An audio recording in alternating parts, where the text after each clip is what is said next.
සරයි. කාරුණික වාසනාවන්ත අපේ පින්වතුනි මේ අවස්ථාවේදී මේ සිද්ධ කරන පින්කම පිළිබඳව අපේ ඉමලවංශ පඬිත හාමුදුරුවන් වහන්සේ මැනවින් කරුණු පැහැදිලි කරන්නට යෙදුණා. ආරම්භයේ ඉඳලා මේ මොහොත දක්වා විකාශනය පිළිබඳව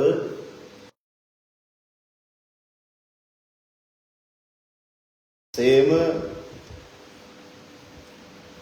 මේ ගමන සාර්ථක කරගන්නට මේ ආයතන වලට උන්වහන්සේ අනුශාසකයන්න් වහන්සේ හැටියට අතීතයේ වර්තමානයේ ගලපමින් වර්තමානයේ මේ සමසායතනයේ තියෙන දියුණුව පිළිබඳව මනවින් කරුණු පැහැදිලි කරන්නට යෙදුණා. නව තනවාගත්ත මේ මන්දිරය තුල තාම වෙළඳ ව්‍යාපාරයේ කටයුතු ආරම්භ කිරීමට ප්‍රථමයෙන් ජනසතු කිරීමට ප්‍රථමයෙන් මේ ස්ථානයට තුනුරුවන් වැඩම කරගෙන ඇවිල්ලා අපේ ආගමේ අපිට තියෙන ඉහළම ශාන්ති කර්මයේ ආශිර්වාදය ලබා ගන්න සූදානම් වෙන අවස්ථාව මොහොත කියන බව කාටත් පැහැදිලි කාරණාවක්. එනිසා ඒ පිළිබඳව දිගින් දිගට කරුණු කාරණා සිහිපත් කරන්නේ නැහැ. සමිතියක් මගින් සමාජික පිරිසට වෙන සේවය පිළිබඳව අපේ ඉමල වංශ පඬිත හාමුදුරුවෝ කරුණු සිහිපත් කළා. ඒ නිසා ඔබේ ආයතනයේ විධායක ශ්‍රේණියේ ඉඳලා සමාජිකාවන් දක්වා මේ ආයතනයට සහසම්බන්ධව කටයුතු කරන ලොකු කුඩා කොයි කාටත් ආශිර්වාද කරන්න සිද්ධ කරන ආශිර්වාදාත්මක සර්ව රාත්‍රික පරිත්‍රාණ ධර්ම දේශනාවයි මේ වෙලාවේ ආරම්භ කරන්නට සූදානම් වෙන්නේ. අපි කොච්චර අනුශාසනා කළත් ඔබේ දරා ගන්න තරමට ඔබේ තෝර ගන්න තරමට තමයි ඒ වගේ ප්‍රතිඵල ඔබට ළඟා කරගන්න පුළුවන්කම තියෙන්නේ. තුන් ලෝකයේ ධම්මෙනියෙන් සනසාවදාල අංගී රස ශාක්‍ය පුත්‍ර විතරාගේ සම්මා සම්බුදුරජාණන් වහන්සේ වසර 2600කට වගේ එහා පැත්තේ මේ බැංකු කළමනාකාරීත්වය පිළිබඳව ඊටාම වටින දහම් කාරණා තෝරලා දෙන සූත්‍රයක් තියෙනවා ව්‍යග්ගපජ්ජ කියලා. මෙලොව දියුණුවට කරුණු සේම සසර දියුණුවට කරුණු. ඒ අතර පළවෙනි එක තියෙනවා උත්හාන සම්පදා. උත්සාහ කිරීම. දිගටේ පිළිබඳව කරුණු කියන්නේ මට පිරිත පිළිබඳවයි කියන්න තියෙන්නේ. එනමුත් දැන ගැනීම සඳහා හොඳ වැඩක් පටන් ගන්නකොට නොයේක් බාධක එනවා. අභියෝග වෙන්න පුළුවන්, තර්ජන වෙන්න පුළුවන්. එහෙම නැත්නම් මේවා පසුබස්සන වචන වැඩපිළිවෙල් යෙදෙන්න පුළුවන්. ඒ නිසා බුදුරජාණන් වහන්සේක දැනගත්ත නිසා පැහැදිලි කරනවා උත්සාහය නැත්තම් පුද්ගල ජීවිතයක් කොහොමත් තමා බලාපොරොත්තු වන තැනට අරගෙන යන්න අමාරු බව. ඒ වගේම තමයි ඒ උත්සාහයෙන් ගොඩනගා ගන්න දේවල් රැක ගැනීම ගොඩනැගිලි නම් හදන්න පුළුවන්. ඒ වගේම තමයි නොයෙක් ආයතන ආරම්භ කරන්න පුළුවන්. මේ වගේ ලබන සේවාවන් එක්ක තමයි මිනිසු මේවත් එක්ක අත්වැල් වැදගන්නේ. ඒකල කියන්නේ මේ වගේ තියෙන ගැඹුරසේම මේ වගේ තියෙන වටිනාකම් සමාජගත විය යුතුයි. ඒවා ආරක්ෂා විය යුතුයි. මෙතනට එන කෙනෙකුට කතා බහ කරන තැනේ ඉඳලම ඒ මිනිසුන්ට දක්වන ගෞරවයේ ඉඳලාම මිනිස්සු මේ ස්ථානයට ප්‍රිය වෙනවා. ඒ වගේම තමයි කල්යාණ මිත්‍රතා. කල්යාණ මිත්‍රත්වය. දුකකට පිහිට වෙන ආයතනයක්, ඒ වගේම මිනිසුන්ගේ සුවය සැපේ ප්‍රාර්ථනා කරන ආයතනයක් හැටියට කල්යාණ මිත්‍රත්වයේ මොන තරම් මේ කටයුතු සාර්ථක කරගන්න ඉවහල් වෙනවද කියන එක කලමනාකාරීත්වයේ ඉඳලම දැනගෙන දැනටම ඇති. ඒ නිසා ලේසි පහසු දෙයක් නෙමෙයි, හරි අපහසු කාරණාවක්. ඒ අපහසු කාරණා දැනගෙන පමණ දැනගෙන ජීවිතේ ජීවත් කරවන්න උත්සාහ වෙන ලංකාවේ තියෙන මිනිසු සිත් ඇදගත්ත යම් ආයතන අතර ප්‍රධාන තැනක් ගන්න ආයතනයක් තමයි මේ සනසට සම්බන්ධ මේ ව්‍යාපාරික ශේස්ත්‍රය. ඒ නිසා මිනිසුන්ට දියුණු වීමට අත දෙන මේ තැන බණපොතේ කියන්නේ සමජීවි කතා. පමණ දැනගෙන මිනිසුන්ට යා යුතු කළ යුතු හැකි දේවල් තම තම නැන අවබෝධයෙන් සිද්ධ කරගෙන යනවා නම් මේ ආයතනයේ මිනිසුන්ට දියුණු වෙන්න ලබා දෙන්නේ ලොකු අත්වැලක්. ඉතින් ඒ නිසා මේ ස්ථානයේ අද මේ සිද්ධ කරන ආගමික වතාවක් ඒ හැම දිනාටම සේව්‍ය සේවක සමාජික නොවන මේ ප්‍රදේශවාසී හැම දිනාටම පොදුවේ ආශිර්වාද කරන්න අපේ ආගමේ තියෙන ඉහළම ආගමික විධික්‍රමය තමයි ආශිර්වාද ආරක්ෂක මේ පිරුවානා පොත් වහන්සේට අඩංගු සූත්‍ර ධර්ම දේශනා කරවා ගැනීම. හැබැයි දේශනා කරනාseම ශ්‍රවණය කිරීම තුලින් තමයි ආශිර්වාද ලබන්න පුළුවන් වෙන්නේ. අපි මේ වගේ ආයතන වලට ගිහිල්ලා තියෙනවා. මේ වගේ ආයතන වල අපි පින්කම් සිද්ධ කරලා තියෙනවා. ඉතින් තව ටිකක් වෙලා යනකොට කල්පනා කරලා බැලුවොත් සභාපති ඉන්නවනේ, අපි ගියාට කමක් නැහැ. ලේකම් ඉන්නවනේ, අපි ගියාට කමක් නැහැ. මේක අපේ එකක් නෙමෙයිනේ. හෙට උදේ පාන්දර 4:00ට 5ට විතර ආවහම ඇති. එහෙම නෙමෙයි. එහෙම හිතන්න පුළුවන්. හැබැයි මහා සංඝරත්නයේ මේ ආශිර්වාදය ඔබට ලබලා දෙන්නේ මේ ගල් කණු වලට නෙමෙයි. ඒවට වෙනම ආශිර්වාද ලැබෙයි. ඔබටයි මේ ආශිර්වාද කරන්නේ. ආශිර්වාදය කොහොමද අපි ගලපගන්නේ? විපත්ති පටිභාහාය විපක්කර ධර්මයන් නැති කරලා සබ්බ සම්පatti සිද්ධියා සියලු සම්පත් ලැබේවා. සබ්බ දුක්ඛ විනාශාය සියලු දුක් නැති වේවා. සබ්බ බය විනාශාය සියලු බය නැති වේවා. සබ්බ රෝග විනාශාය සියලු රෝග දුරු වේවා. බිත්ති වලට රෝගාබාධ හැදෙනවා අඩුයි. ඔය කාලයක් යනකොට ප්ලේන් එක ගලවිලා යනවා. අපි එහෙම හිතාගෙන තමයි සමහර ආයතන වල පිළිත් කියන්නේ බණ කියන්නේ. ඒ නිසා එහෙම නොවේ කියන විශ්වාසය අපිට තියෙනවා. විශාල පිරිසක් එළියේ ඉන්නවා. ඇතුළට එන්න කිව්වට ආවේ නැහැ. මං හිතන්නේ ඉඩ නැති හින්දා වෙන්නත් ඇති. ඒ නිසා එන යන කොයි කාටත් ආශිර්වාදයේ පිණිස මේ මොහොතේ පටන් බලාපොරොත්තු වෙන්නේ හෙට පහන් වන තුරු පිරුවානා පොත් වහන්සේට අරංගු සූත්‍ර ධර්ම 24ක් දේශනා කරවා ගන්නට.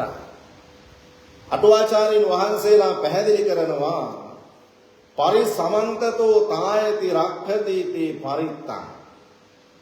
පුද්ගලයා ජීවත් වෙන මේ අවට හාත්පස පරිසරයට මේ පිරිතෙන් ලැබෙන්නේ පුදුමාකාර ආශිර්වාදයක්.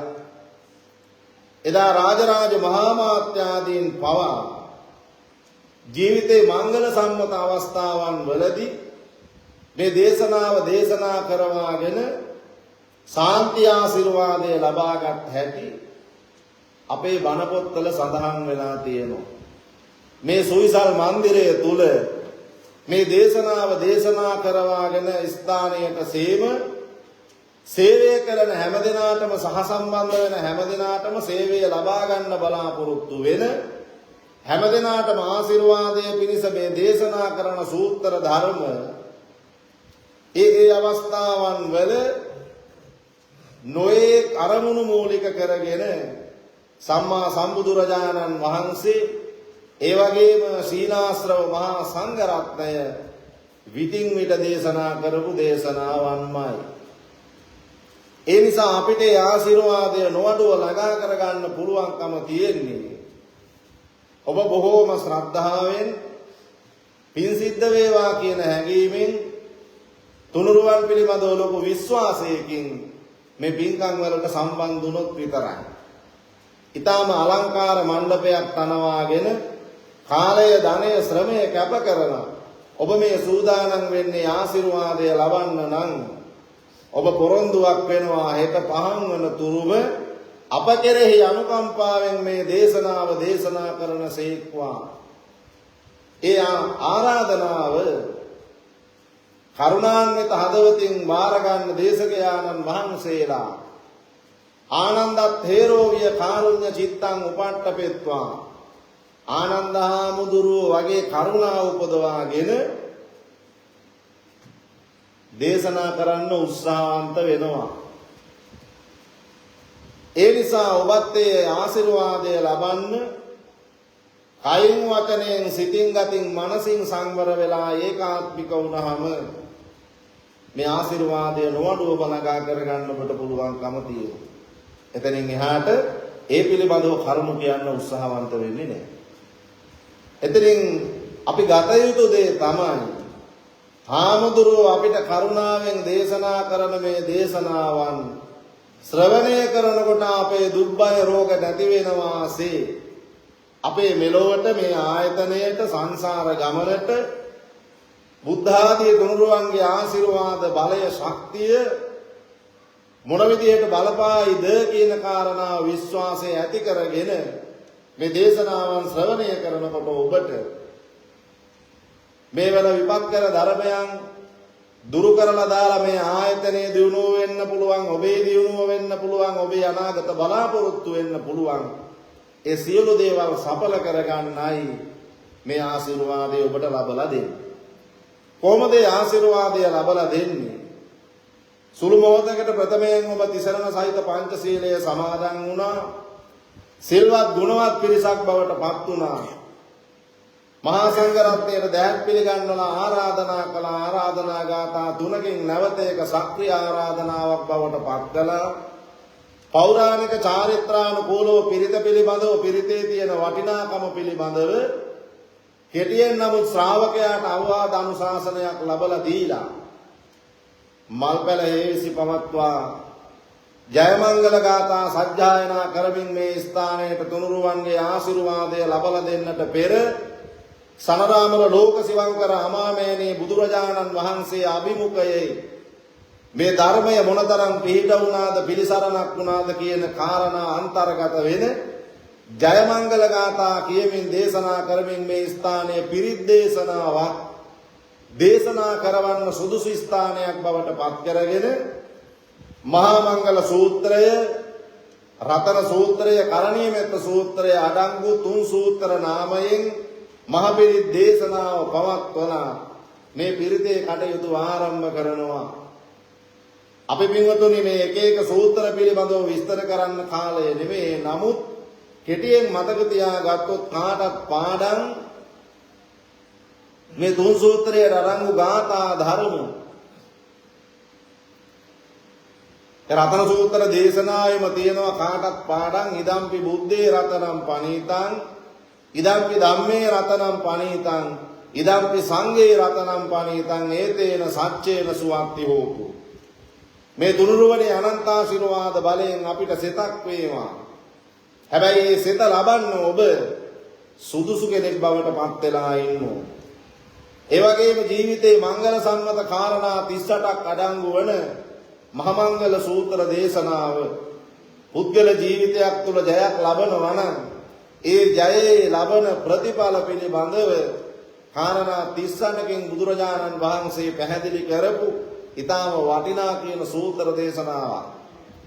ඒ වගේම කරණීයමෙත්ත සූත්‍රයේ කාටත් කණපාඩම් කමඨහනක් හැටියට වඩනවා නම් භාවනාවක් හැටියට ප්‍රගුණ කරනවා නම් මාතා යතා නියං පුත්තං ආයුසා ඒක පුත්තමනුරක්කේ එකම පුතා ආරක්ෂා කරනවා වගේ සත්වයාට මෙත් වැඩීම තුල පුද්ගල ජීවිතයකට මොනතරම් ආශිර්වාදයක් ලබන්න පුළුවන්ද කියන කාරණා ඇතුළත් වන ඊටම වටින දහම් කාරණා ඇතුළත් සූත්‍ර දේශනාවන් මහා සංඝරත්නය රාත්‍රී කාලයේ දේශනා කරනවා.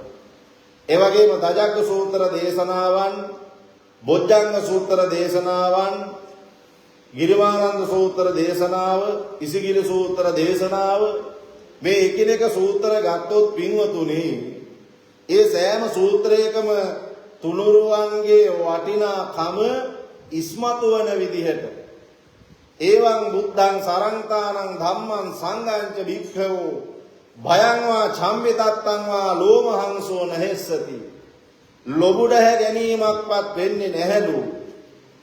එවං බුද්ධං සරංතානං මේ බුදු ගුණ ගැන හිතනකොට ධර්මයේ ගුණ මෙනෙහි කරනකොට සංඝයාගේ ගුණ මෙනෙහි කරනකොට ඉතින් ඒ අවස්ථාවන් වල මහරහතන් වහන්සේලා බුදුරජාණන් වහන්සේ යම් යම් අසනීප කර ධර්මයන් උවදුරු ආවට පස්සේ දේශනා කරවගත්ත සූත්‍ර රතන සූත්‍ර දේශනා විශාලා මහනුවරට ඇති වුණු තුම්බිය ගැන අපි අහලා තියෙනවා.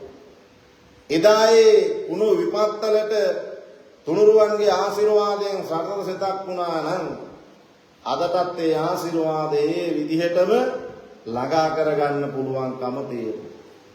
ඒ වගේම තමයි බුදුරජාණන් වහන්සේ මේ ලෝකේ යථාව අවබෝධ කරගෙන සත්‍යයට දහම් දේශනා කරන පළවෙනි සූත්‍ර දේශනාව ධම්සක්පවතුන් සූත්‍රය. චතුරාර්ය සත්‍ය ආර්ය අෂ්ටාංගික මාර්ගය දෙවියන් බ්‍රහ්මයන් මේ ධර්මය පිළිගන්න විදිහ අතුලත් වන සූත්‍ර දේශනා. ඒ වගේම මහා සමය සූත්‍රය, ආලවක සූත්‍රය, අසී භාරද්වාජ සූත්‍රය, පරාභව සූත්‍රය, වසල සූත්‍රය, සත්‍ය විභංග සූත්‍ර ඊටම වටින දහම් දේශනා තියෙන. යෝ බුද්ධං පරිභාසති අතවා තස්ස ශාවකං පරිබ්බාජං ගහට්ටං වා තංජඤ්ඤා වසලෝ ඉති.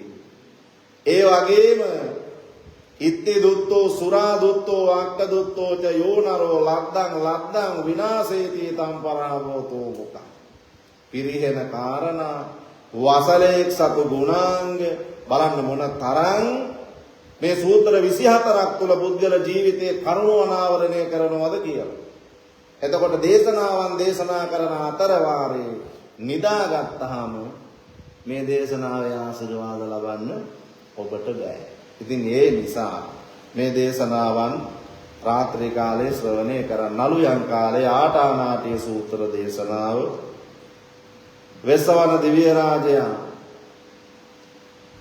නිර්මාණය කරගත්තේ වචනමාලාව බුදුරජාණන් වහන්සේ විජ්ජකූට පර්වත මස්තකයේ වැඩ ඉන්නකොට ගිහිල්ලා ඉදිරිපත් කළා.